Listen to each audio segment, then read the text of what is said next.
तो हेलो बच्चा पार्टी, क्या हाल चाल। तो जैसा कि हमने कहा था अपनी इंट्रोडक्शन वीडियो के अंदर कि हम 75 डेज़ का चैलेंज लेंगे क्लास 10th के फुल सिलेबस को कवर करने के लिए।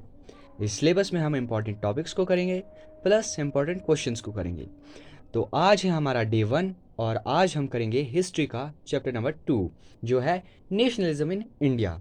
तो आओ जानते हैं कि क्या हुआ था, कैसे इंडियंस के अंदर नेशनलिज्म की भावना जागी थी। तो सबसे पहले हमने जैसे कि कहा है कि हम ओनली और इम्पॉर्टेंट टॉपिक्स करेंगे, तो इसके भी हम सिर्फ और सिर्फ इम्पॉर्टेंट टॉपिक्स करेंगे, जैसे कि द आइडिया ऑफ सत्याग्रह। दोस्तों ये बहुत ही इम्पोर्टेंट टॉपिक है और आप इसको कवर कर सकते हो क्योंकि ये बहुत चांसेस हैं कि आपके एग्ज़ाम में आए ये। तो सबसे पहले हम जानते हैं कि सत्याग्रह होता क्या है। सत्याग्रह जो है ये दो वर्ड से बना है, सत्या और ग्रह। सत्या का मीन होता है ट्रूथ और ग्रह का मीन होता है होल्ड ऑन ट्रूथ, मतलब कि सच्चाई पे टिके रहना, उसको बोलते हैं हम सत्याग्रह। तो इस सत्याग्रह को किसने इंट्रोड्यूस किया था और कब किया था, इसी के बारे में हम जानेंगे। तो सबसे पहले जो महात्मा गांधी थे, आपको पता ही होगा कि महात्मा गांधी ने सबसे पहले साउथ अफ्रीका में गए थे, वहाँ पे जो काला और वाइट का सिस्टम चलता था उसको ख़त्म किया था इसी मेथड से, जिसको सत्याग्रह कहते हैं। तो जनवरी 1915 के अंदर वो इंडिया में आते हैं और उन्होंने यहाँ पे देखा तो उन्होंने सोचा कि क्यों ना अपने भारत देश में भी इसको इंट्रोड्यूस किया जाए। तो उन्हें देखते हुए महात्मा गांधी ने यहाँ पे 3 मूवमेंट्स को लॉन्च किया था। जब पहला किया था चंपारण में, सेकंड किया था Kheda district of Gujarat and third किया था अहमदाबाद में। तो सबसे पहले किया था चंपारण में जो बिहार में है। ये कब किया था, देखो आपको डेट बहुत इंपॉर्टेंट है। तो 1917 के अंदर इसको किया था। क्यों किया था, क्योंकि वहाँ पे जो ब्रिटिश थी वब की, वो ओप्रेसिव लैंडिंग कराती थी, प्लांटेशन कराती थी। वह वहाँ पे बहुत ज़्यादा इंडिगो की प्लांटेशन कराते थे और उनको जो प्रॉफिट देते थे वो बहुत कम देते थे, जिससे कि उस इंडिगो का सीड भी नहीं आता था। इसलिए उन्होंने पीजेंट ने सोचा कि महात्मा गांधी को बुलाया, तो उन्होंने यहाँ पे एक मूवमेंट किया था और जिससे ये ठीक हो गया था। उसके बाद 1917 के अंदर उन्होंने खेदा डिस्ट्रिक्ट ऑफ गुजरात में किया। यहाँ पे क्या हुआ था कि क्रॉप फेलियर हुआ था, क्योंकि वहाँ पे प्लेग एपिडेमिक फैला था जिससे उनकी पूरी क्रॉप फेल हो गई थी। और आपको जैसे पता ही है कि उस वक्त चलता था रेवेन्यू सिस्टम। अब जैसे एक कोई पीजेंट है, कोई एक वर्कर है, अगर उसने कुछ अपनी खेत में उगाया है तो उसका आधा परसेंट उसको ब्रिटिश को देना पड़ता था, तो उसको रिवेन्यू बोलते थे।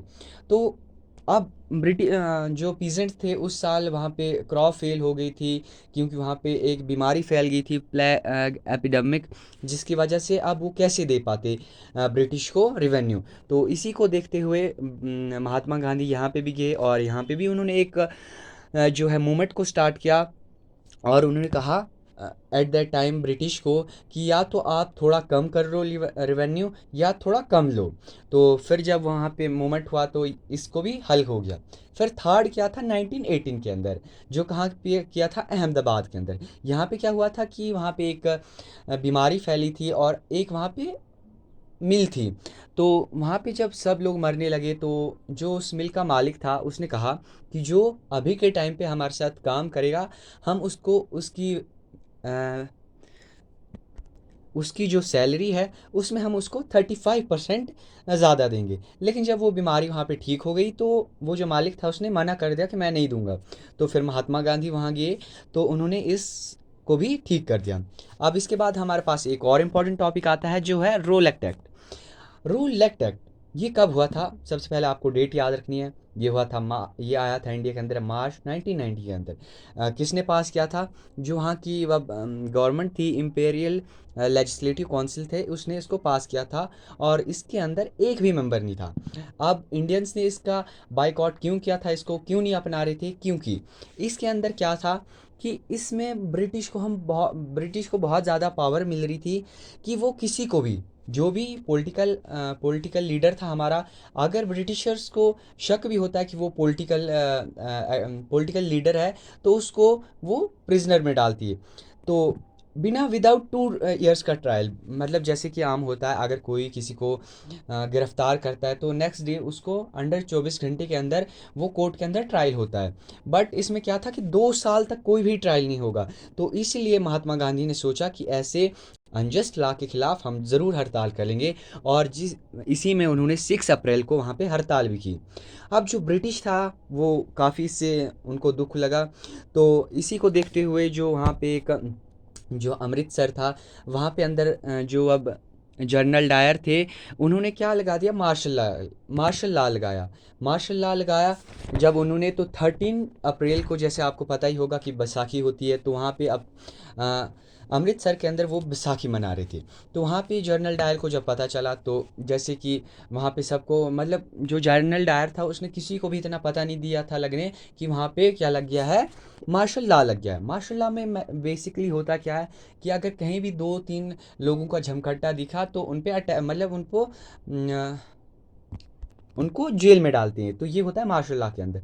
तो जब जनरल डायर को पता लगा कि वहाँ पे ऐसे ऐसे लोग हैं, तो वहाँ पे देखो वो गया, वहाँ पे जो जलियांवाला बाग था वहाँ पे एक इनफेमस इंसिडेंट्स हो गया जिसके अंदर बहुत सारे लोग मरे थे। अच्छा हुआ क्या था कि कुछ लोग तो बैसाखी को मना रहे थे और कुछ ये जो लॉ था इसके खिलाफ थोड़ी मतलब बातचीत कर रहे थे। नो प्रोटेस्ट कुछ नहीं कर रहे थे, सिर्फ बातचीत कर रहे थे। लेकिन जनरल डायर आता है, वह जब वो उस ग्राउंड के अंदर एंटर होता है तो वहाँ वो कवर था, सिर्फ एक ही वहाँ से एग्ज़िट और अंदर आने का और बाहर जाने का एक ही पॉइंट था। तो उसको वो क्लोज़ करते हैं और फायर बोलते हैं।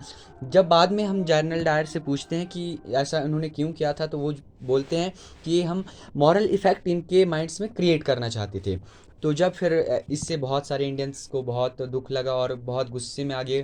फिर महात्मा गांधी सोचते हैं कि जब तक हम एक नहीं होंगे तब तक हम ब्रिटिशर्स का मुकाबला नहीं कर पाएंगे। क्योंकि वो अब रिलीजन के बेस पे भी बहुत चलता था कि ये हिंदू है ये मुस्लिम है। तो महात्मा गांधी ने सोचा क्यों ना सबसे पहले इनको एक किया जाए।